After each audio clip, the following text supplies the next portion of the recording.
Oh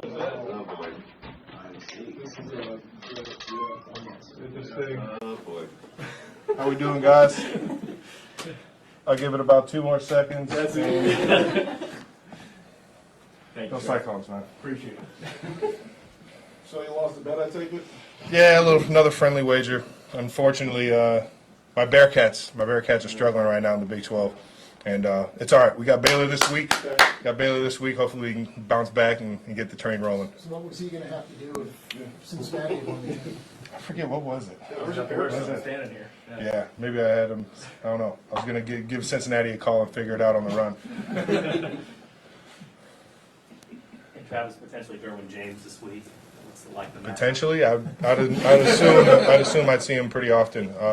In my mind, the best safety in the league right now that I got to go against, and just the ultimate respect for him. Both on and off the field, and it's always a battle. It is always a battle, and he doesn't make my job easy by any means. Travis, that little wrestling move he put on you last year, the suplex or whatever you call it. I mean, was that obviously it's in the heat of the battle, but was that problematic for you? Did it bother you that he went that far? No. As long as we come out of that thing with a win, that's all I'm really caring about. Try not to get myself in that situation. Anytime you're on top of a guy's shoulders like that, it's not good. Travis, there's a certain excitement when you play, with the best in the league, as you just described. Oh, without a doubt, man. I mean, it's just it fires you up. I want to play everybody at their best, with everybody out there, and with everybody at the peak of their game. And sure enough, that's where a lot of guys on their defense are. Talking about 5'2", Khalil Mack, Bosa. I mean, the whole gang is what you got to worry about. And on top of that, their defensive coordinator can mix up some things and make you work both mentally and physically. So. Travis, how much do you value the time you get to spend with your brother, even during a mini week, going to field?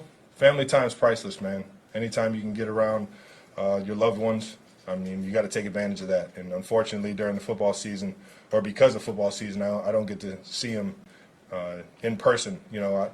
New Heights, our podcast has been able to, kind of bring together what we've really been missing since college days. But any chance I get to go and hang out with them or see my mom and dad, I'm always jumping at the bit.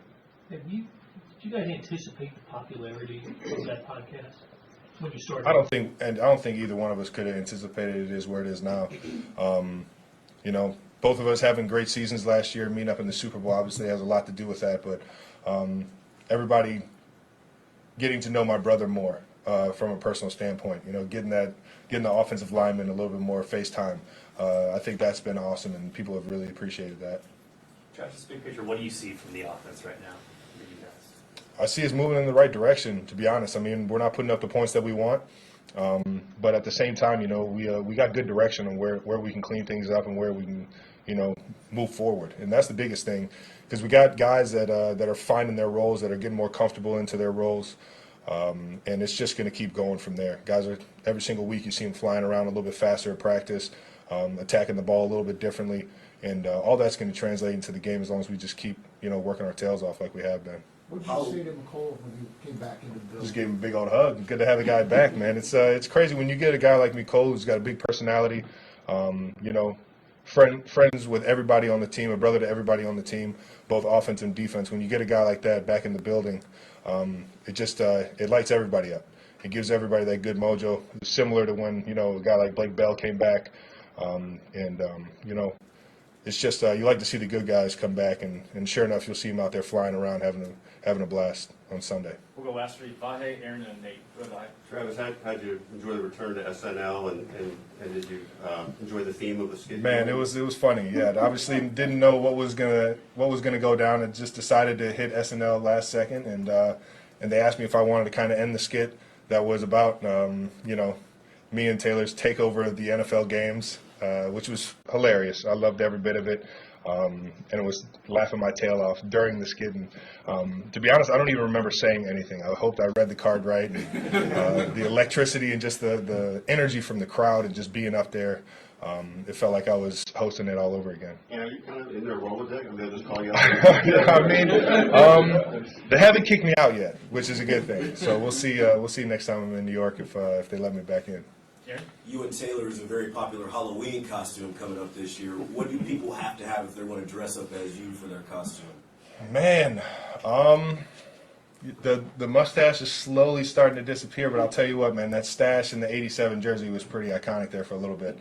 And it was and I had it when I met Taylor for the first time. So I guess just my stash, and then yeah, maybe what is it?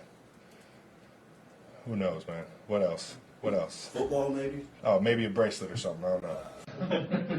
Nate? Travis, I have two questions to ask you. The first one is, how much of this year's October is similar to you from last year's October? Just trying to get better as the season goes along, but also winning games. Well, I mean, every single year is different, and then you get dealt, different challenges.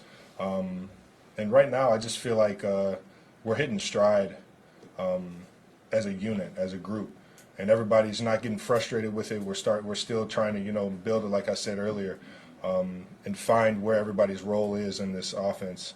And it's just going to keep growing from there. But I think October and November is that year, or the 2 months throughout the year where you really build the team, and you can't get frustrated with the downs. Yeah, and lastly, when you were here in 2013, you guys played a lot of games at noon or 1 o'clock. Yeah. How unique is it for you to start your career kind of in that sort of point of where the team is to now being in prime time? Obviously, you're going to go to Germany here in a couple weeks, having 2 Thursday night games, just the uniqueness of this schedule compared to maybe when you were a rookie or, your first year on the team. Yeah, I mean, it's just, it's hats off to what Coach Reed has been able to build here.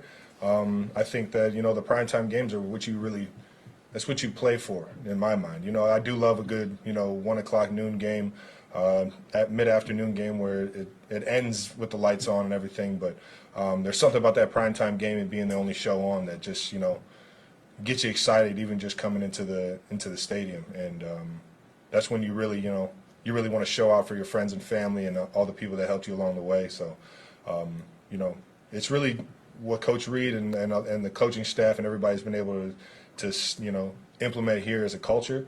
And I've just been fortunate to kind of see it develop from beginning to where it is now. Thanks, Trent. All right, guys.